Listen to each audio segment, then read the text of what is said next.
बाहर आया समान नागरिक संहिता का भूत। समान नागरिक संहिता भाजपा का मनपसंद शगल है। उत्तराखंड के नए मुख्यमंत्री पुष्कर सिंह धामी ने इसे पहली कैबिनेट में ही पूरा करने की तरफ कदम बढ़ा दिया है। धामी ने कैबिनेट मीटिंग में लिए फैसलों से मीडिया को रूबरू कराते हुए कहा कि आज नई सरकार का गठन होने के बाद मंत्रिमंडल की पहली बैठक हुई। 12 फरवरी 2022 को हमने जनता के समक्ष संकल्प लिया था कि हमारी सरकार का गठन होने पर हम यूनिफॉर्म सिविल कोड लेकर आएंगे। आज हमने तय किया है कि हम इसे जल्द ही लागू करेंगे। उन्होंने आगे कहा कि हम एक उच्च स्तरीय कमेटी बनाएंगे और वो कमेटी इस कानून का ड्राफ्ट तैयार करेगी और हमारी सरकार उसे लागू करेगी। आज मंत्रिमंडल में सर्वसम्मति से प्रस्ताव पारित कर दिया गया है। अन्य राज्यों से भी हम अपेक्षा करेंगे कि वहां पर भी इसे लागू किया जाए। उत्तराखंड में 14 फरवरी को वोटिंग थी। इसके 2 दिन पहले धामी ने यह ऐलान किया था।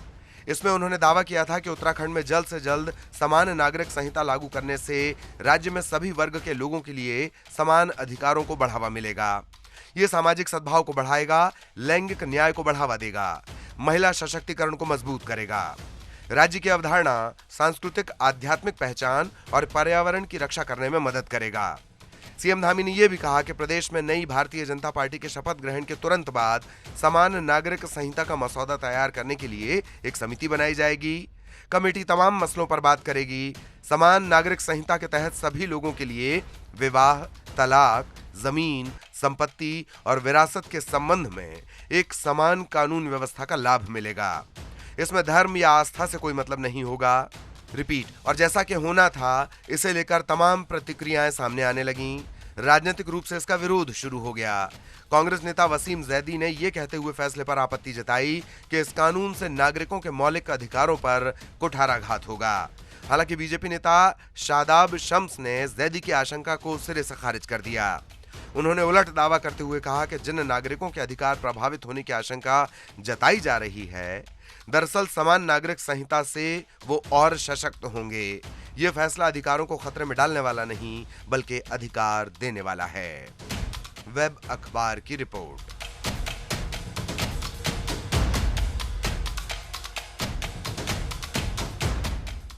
हम एक ऐसे दौर में पहुंच गए हैं जहां हर झूठ सच है और हर सच देशद्रोह। जो नारा जितनी तेजी से उछाला जाता है वो उतना सच माना जाता है। नमस्कार, मैं हूं भारत शर्मा और आप देख रहे हैं वेब अखबार लाइव। आज हम बात करेंगे समान नागरिक संहिता की।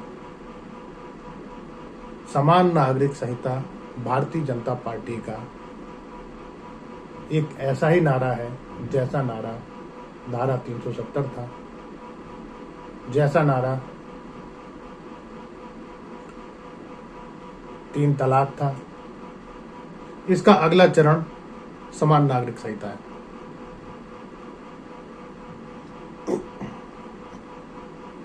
निश्चित तौर पर ये दोनों तरफ से,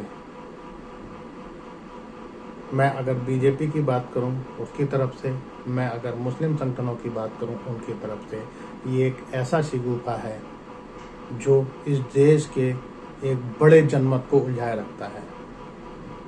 हिंदुओं की बड़ी जनसंख्या यह समझती है कि समान नागरिक संहिता लागू होने से इस देश में कोई बहुत बड़ा परिवर्तन होने वाला है, और अल्पसंख्यक यह समझने लगे हैं कि अगर ये कानून लागू होता है तो उनके तमाम अधिकार छिन जाएंगे। असल में ऐसा क्या है, ये हम समझने की कोशिश करते हैं। इस देश में अलग अलग धर्म को मानने वाले लोग हैं। जब हम बहुभाषी, बहुधार्मिक लोगों की बात करते हैं, जब हम सेकुलरिज्म की बात करते हैं, धर्मनिरपेक्षता की बात करते हैं, या हिंदुस्तान की खूबसूरती की बात करते हैं, तब बात आती है कि एक ऐसा देश है जहां पर अलग अलग संस्कृति को मानने वाले, अलग अलग सभ्यता को मानने वाले, अलग अलग भाषा को मानने वाले, अलग अलग धर्म को मानने वाले लोग रहते हैं, और कोई भी व्यक्ति दूसरे धर्म के व्यक्ति को या दूसरी मान्यता वाले व्यक्ति को ओवरटेक नहीं करेगा। इसीलिए जब पूरे देश पर हिंदी को थोपने की बात होती है तब भी विरोध होता है। जब इस देश में सूर्य नमस्कार को कंपलसरी करने की बात होती है तब भी विरोध होता है। या इस देश में समान नागरिक संहिता लागू करने की बात होती है तब भी विरोध होता है। अब यह समझना जरूरी है कि इस देश में जो अलग अलग लोग हैं, अलग अलग धर्मों को मानने वाले लोग हैं, उनके लिए अलग अलग तरीके के कोड बिल हैं। ये कोई ऐसा नहीं होने वाला है कि समान नागरिक संहिता आने के बाद लोगों के कोई अधिकार छीनने वाले हैं। अब ये जो कोड बिल है ये क्या है? अगर हम शरिया कानून की बात करें जो इस्लाम को मानने वाले लोगों के लिए लागू होता है, तो हिंदुओं के लिए हिंदू कोड बिल है, उत्तराधिकार कानून है और ऐसे तमाम सारे कानून हैं। हिंदुओं के लिए लागू होने वाला कानून हिंदुओं के साथ जैन, बौद्ध और सिखों पर भी लागू होता है, लेकिन ईसाइयों के लिए कानून अलग है और पारसियों के लिए कानून अलग है। पारसियों की शादी और तलाक से जुड़े हुए मामलों को निपटाने के लिए अदालतों का भी अलग से गठन किया गया है उन इलाकों में जहां पर पारसी बड़ी संख्या में रहते हैं। तो अब हम बात करते हैं कि आखिर इन कोड बिलों में है क्या। असल में ये सारे कोड बिल जो हैं ये शादी और उत्तराधिकार और तलाक, मतलब आपकी जिंदगी किस तरीके से जी जाएगी, इसको लेकर दिशा निर्देश देते हैं। अगर हम पारसियों के या शरिया कानून की बात करें तो ये अंग्रेजों के समय से बना हुआ चला आ रहा है। पारसी विवाह एवं विवाह विच्छेदन अधिनियम 1936 में बन गया था। और शरिया कानून की अगर हम बात करें मुस्लिम पर्सनल लॉ की तो वो 1937 में, इसके एक साल बाद बनाया गया था। हिंदू कोड बिल जरूर 1947 में आया, या जब संविधान सभा का गठन हुआ और जब संविधान सभा में ये तमाम जो डिबेट हो रहा था उसमें इसको लाया गया। उससे पहले हिंदुओं में पुरुषों को एक से अधिक शादी करने की अनुमति थी, लेकिन विधवा महिलाओं को शादी करने की अनुमति नहीं थी। तो अब अगर मैं संपत्ति के बंटवारे की बात करूं तो 2005 में जब उत्तराधिकार कानून में संशोधन किया गया, उससे पहले हिंदू महिलाओं को संपत्ति, पैतृक संपत्ति में हिस्सेदारी का कोई अधिकार नहीं था कानूनन। ये अलग बात है कि अभी भी बहुत सारे परिवारों में शादीशुदा लड़कियां अपना हिस्सा अपने भाइयों के नाम करके चली जाती हैं। तो अगर हिंदू एक्ट की बात किया जाए या हिंदुओं के लिए बने हुए कानूनों की बात की जाए तो हिंदू मैरिज एक्ट है, जिसमें आप किस तरीके से शादी करेंगे उसका अधिकार आपको दिया, या उसका पूरा विवरण आपको दिया गया है। आपके रिश्ते क्या होंगे, कौन रिश्ते में क्या होगा, आपकी जीवन पद्धति किस तरीके की होगी, ये सारी चीज़ें हिंदू कोड बिल में या हिंदू एक्ट में आपको दी गई है। आज़ादी से पहले हिंदुओं को एक से ज़्यादा शादी करने की अनुमति थी पुरुषों को, ये हिंदू कोड बिल के बाद खत्म हो गया। अब वो सिर्फ एक विवाह कर सकते हैं और दूसरा विवाह उसी स्थिति में कर सकते हैं जब या तो पहली पत्नी से वो तलाक ले लेते हैं या पहली पत्नी का निधन हो जाता है। इसी तरीके की बात पारसी को जो विवाह अधिनियम है उसमें भी दिया गया है। पारसी विवाह अधिनियम में एक सबसे बड़ी बात यह है कि शादी के बाद उसमें सर्टिफिकेट जारी करने का भी नियम है। हम जानते हैं कि ईसाइयों में भी चर्च में शादी होती है, वो सारी परंपरा सबको पता है। ईसाइयों में भी लगभग हिंदू मैरिज एक्ट जो है उसी के तरीके का प्रावधान है। उसमें भी कोई महिला या पुरुष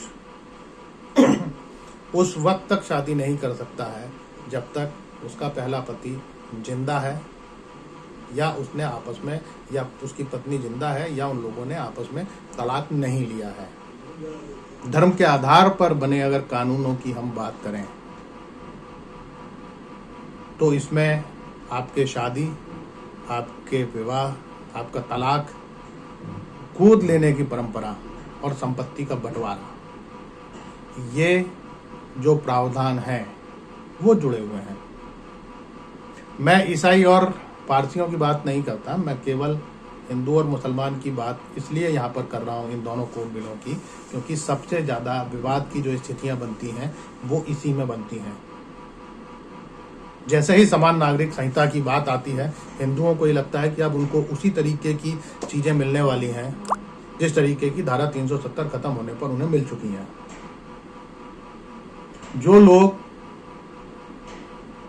प्रधानमंत्री आवास योजना में 2.5 लाख रुपए लेकर मकान बनवा रहे हैं, वो इस बात से खुश हैं कि धारा 370 खत्म होने के बाद वो कश्मीर में मकान बनवा सकते हैं। यही स्थिति हिंदू कोड बिल के साथ है या समान नागरिक संहिता के साथ है।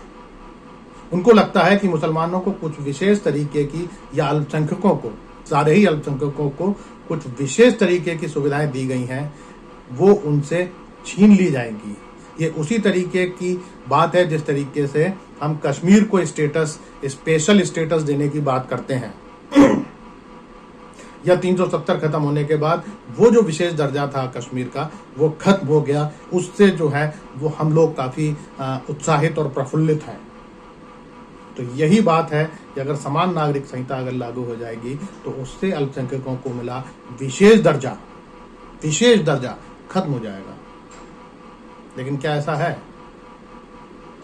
अगर समान नागरिक संहिताओं के पैरोकार की जो पैरोकारी करते हैं, जो कानून जानते हैं, अगर आप उनकी बातें पढ़ेंगे तो वो ये कहते हैं कि संपत्ति के बंटवारे के नाम पर जो भेद है या परंपराओं के नाम पर जो महिलाओं के साथ जो भेदभाव किया जाता है वो इस कानून के बाद, समान नागरिक संहिता के बाद खत्म हो जाएगा।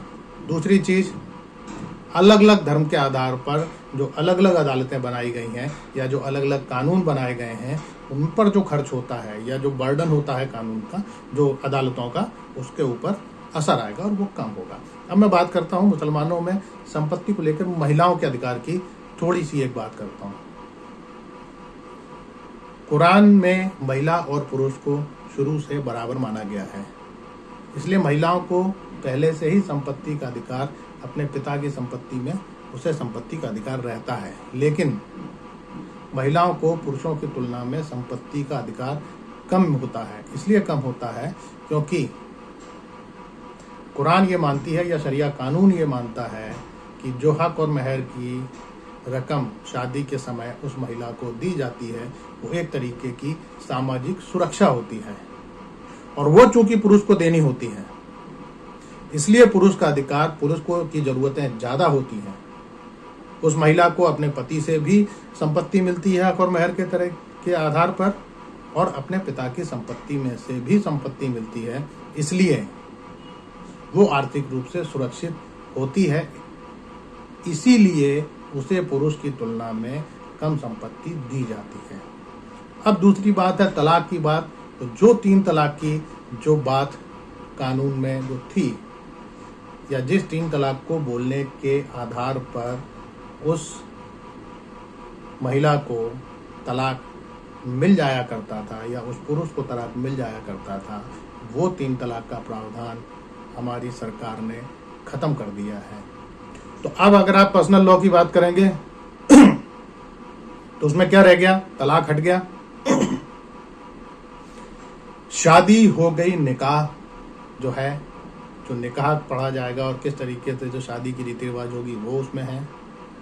गोदनामा है, संपत्ति का बंटवारा है। अब संपत्ति के बंटवारे को लेकर कुरान में एक और खास बात है, मतलब कुरान क्या, पर्सनल लॉ में, पर्सनल लॉ में एक खास बात यह है कि उसमें जो मृतक व्यक्ति है उसकी संपत्ति का बंटवारा उसी स्थिति में होगा जब उसका बकाया सारा कर्ज चुका दिया जाए और उसके जो अंतिम जो परंपराएं अंतिम जो निभाई जाती हैं, उन परंपराओं का जब पूरा खर्च निभा दिया जाएगा, उसके बाद जो बचता है उसमें जाकर आप बंटवारा कर सकते हैं। इस तरीके की परंपरा कोई भी किसी दूसरे धर्म में या दूसरे धर्म का जो कानून है उसमें नहीं है, ये केवल पर्सनल लॉ में है।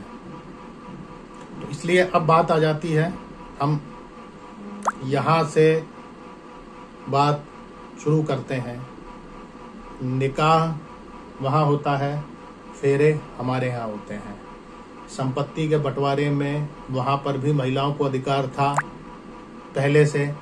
यहाँ पर 2005 के बाद संपत्ति का अधिकार बन गया। उत्तराधिकारी को लेकर जो प्रावधान उनके भी थे, हमारे भी थे, कुछ ऊपर नीचे थोड़े बहुत हो सकते हैं। एक और जो गोदनामे की जो स्थिति है, अगर हिंदू एक्ट में ये लिखा हुआ है कि अगर कोई व्यक्ति अपने बेटे, किसी लड़के को या किसी बच्चे को गोद लेता है, वो उसका उत्तराधिकारी होता है। दूसरी तरीके से, जिस तरीके से उसका जैविक बेटा उसका उत्तराधिकारी होता है, बशर्ते वो किसी आपराधिक गतिविधियों में अगर संलग्न है और उसका पिता अपने जिंदा रहते उसे अपनी संपत्ति से बेदखल कर देता है, उस स्थिति में वो संपत्ति से बेदखल हो सकता है। अब सवाल यह है कि आखिर इसे लेकर विरोध क्यों है? विरोध इसलिए है क्योंकि भारत के जो मौलिक अधिकार है, जिसमें हम धार्मिक स्वतंत्रता के अधिकार की बात करते हैं, उसमें जो प्रावधान है, सारे अल्पसंख्यक समुदाय हैं, उन्हें अपने धर्म के प्रचार प्रसार के लिए और धार्मिक शिक्षा देने के लिए विशेष तरीके के प्रावधान उसमें किए गए हैं। अब ये जो तमाम जो संगठन हैं जो इसका विरोध करते हैं, उनका सीधा ये कहना है कि अगर ये समान नागरिक संहिता अगर लागू होती है तो ये हमारा जो धार्मिक स्वतंत्रता हमें दी गई है उसके ऊपर अटैक होगा। अब सवाल यह है कि धार्मिक स्वतंत्रता का जो मामला है ये मौलिक अधिकार है। अब इसको उसमें शामिल किया जाता है या नहीं किया जाता है, ये एक डिस्कशन का विषय है, या जब ये इसके कोई प्रावधान सामने आएंगे ये उस समय का विषय है। फिलहाल का जो बात है वो सिर्फ ये है कि हम जो अलग अलग धर्मों के आधार पर जिन कानूनों की बात करते हैं उसमें शादी, तलाक, गोदनामा, इन चीज़ों का प्रावधान है। अब एक और मैं विशेष जो बात है वो ये है कि हम जो एक और नारा जो हमारे यहाँ बड़ा बुलंद होता है चार शादी का, कि मुस्लिम चार शादी करते हैं, आंकड़े बताते हैं जो आंकड़े बताते हैं वो ये बताते हैं कि सबसे ज़्यादा जो बहुपत्नी प्रथा है वो आदिवासियों के अंदर है। पूरे नॉर्थ ईस्ट में सबसे ज़्यादा शादियां पुरुष करता है, एक साथ वो कई महिलाओं को अपने साथ रख सकता है, क्योंकि वो सारे आदिवासी हैं, उनकी अलग परंपराएं हैं। अरुणाचल प्रदेश के एक मुख्यमंत्री होते थे कालिखो पिजो, जिन्होंने बाद में जो बीजेपी की ही मदद से मुख्यमंत्री बने थे और बाद में उन्होंने सीएम हाउस में ही सुसाइड किया था। उनकी 4 पत्नियां हैं, चारों उनके साथ रहती हैं। उनके मरने के बाद उनकी सबसे छोटी जो पत्नी थी वो उसने उनके स्थान पर चुनाव भी लड़ा था। अब सवाल ये भी है कि अगर आप यूनिवर्सल सिविल कोड यानी समान नागरिक संहिता लेकर आते हैं और अगर आप एक से अधिक शादियों पर प्रतिबंध लगाते हैं तो क्या ये आदिवासियों पर भी लागू होगा? क्योंकि फिर अगर ये होता है तो ये देश के पूरे लोगों के ऊपर लागू होगा। दूसरा, जो खासकर जो मुस्लिम अल्पसंख्यकों को लेकर जो ये बात की जाती है कि वो 4 से ज़्यादा शादियां करते हैं, ये बात भी उतना ही शिगूफा है। मैं ये नहीं कह रहा कि सारे लोग ऐसे हैं, लेकिन सारे लोग ऐसे ही हैं ये भी तय नहीं है। क्योंकि अगर सेक्स रेशो देखते हैं तो हिंदुओं के सेक्स रेशो और मुस्लिम सेक्स रेशो में बहुत ज़्यादा अंतर नहीं है। मतलब 1000 लड़कों पर ऐसा नहीं है कि 4000 लड़कियां हों। 1000 लड़कों पर लगभग 900 सवा 900 लड़कियां मुस्लिम में हैं। और अगर एक व्यक्ति अगर 4 शादियां करता है तो निश्चित तौर पर 75% जो मुस्लिम पुरुष हैं उन्हें कुंवारा घूमना चाहिए, लेकिन ऐसा नहीं है। तो इसलिए ये मान लिया जाए कि ये जो है ये एक जुमला है, और ये इसी तरीके का जो मैंने कहा था कि झूठ सच है आज के दौर में, ये वही झूठ है जिसे सच बना के पेश किया जाता है। तो अब कुल मिला के बात यह है कि समान नागरिक संहिता क्या है। अगर समान नागरिक संहिता लागू होती है तो उससे आपको क्या नुकसान होगा या आपको क्या फायदा होगा? निश्चित तौर पर तलाक 3 तलाक खत्म हो गया है तो आपको तलाक के लिए कोर्ट जाना पड़ेगा। आप किसी भी धर्म के व्यक्ति हैं, ये अभी भी है। उत्तराधिकार को लेकर भी अधिकतर धर्मों के अपने अपने नियम हैं। ठीक है, कहीं पर कम है, कहीं पर ज़्यादा है, हो सकता है कि उसे ज़्यादा बढ़ा दिया जाए, ये भी हो सकता है कि उसे बाध्यता बना दी जाए। तो अभी तक जो हिंदू महिलाएं अपने भाई के नाम चिट्ठी लिख के चली आती हैं कि हमको संपत्ति में से कुछ नहीं चाहिए, वो हो सकता है ये प्रावधान भी बदल दिया जाए और इसे लीगल बना दिया जाए कि आपको संपत्ति देनी ही होगी। अब इसमें जो एक सबसे बड़ी बात है वो है शादी।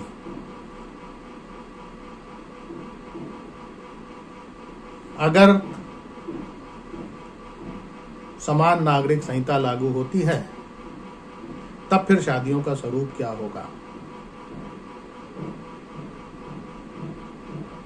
क्या हर विवाह के बाद रजिस्ट्रेशन जरूरी होगा? अगर होता है, पारसियों में जैसा मैंने आपको बताया पहले ही है, आप पासपोर्ट बनवाते हैं तब भी रजिस्ट्रेशन की जरूरत होती है। लेकिन अभी भी अगर आप बात करें ऐसे लोगों की जो शहरी लोग नहीं हैं, जो ग्रामीण लोग हैं, या बहुत सारे जो परंपरावादी लोग हैं, वो अभी शादियों का रजिस्ट्रेशन नहीं कराते हैं। तो क्या ये मैंडेटरी हो जाएगा? और अगर ये मैंडेटरी होता है तो फिर उनका निकाह का कोई लीगल गारंटी नहीं होगी, मतलब वो कोई लीगल नहीं होगा। आप निकाह करिए, अपनी रीति रिवाज और परंपरा के हिसाब से निकाह करिए, लेकिन निकाह के बाद आपको शादी आपकी तभी वैध मानी जाएगी जब आप उसे रजिस्टर्ड कराएंगे। यही स्थिति हिंदुओं के साथ होगी। आप फेरे करिए, लेकिन आपके फेरों के बाद आपकी शादी तभी लीगल मानी जाएगी जब आप रजिस्ट्रेशन कराएंगे। तो कुल मिला के जो मामला है वो ये है कि समान नागरिक संहिता एक ऐसा हवा है, वो 370 खत्म होने के बाद आज तक आप जिस तरीके से अभी तक कश्मीर से सेना को नहीं हटा पाए हैं, आप ये भले ही दावे करें कि हमने कश्मीर में शांति बहाली कर दी है, आप ये भले ही दावा करें, लेकिन ये सच है कि आज तक आप सेना नहीं हटा पाए हैं। आप सीएए लेकर आए, लेकिन आज तक आप उसका कानून नहीं बना पाए या उसकी नियमावली आप नहीं बना पाए। समान नागरिक संहिता भी एक ऐसा ही शिगुफा है जो केवल कुछ लोगों को उत्तेजित करने के लिए छोड़ा जाएगा, क्योंकि ना हिंदू इस बात पर तैयार होगा कि उसकी शादी को अवैध कर दिया जाए, उसके फेरों को अवैध कर दिया जाए और रजिस्ट्रेशन के लिए उसे कोर्ट भेजा जाए या रजिस्ट्रार ऑफिस भेजा जाए। ना मुसलमान इसके लिए तैयार होगा। तो मुसलमानों को चलो हम अगर छोड़ भी दें, कम से कम हिंदू तैयार नहीं होगा। और अगर ये नहीं होगा तो निश्चित तौर पर जो अभी उछलते हुए घूमते हैं, जो ये मानते हैं कि समान नागरिक संहिता लागू होने के बाद कुछ बहुत बड़ी चीज़ उनके हाथ आने वाली है, सबसे ज़्यादा निराशा उन्हीं को होने वाली है। बहुत बहुत शुक्रिया।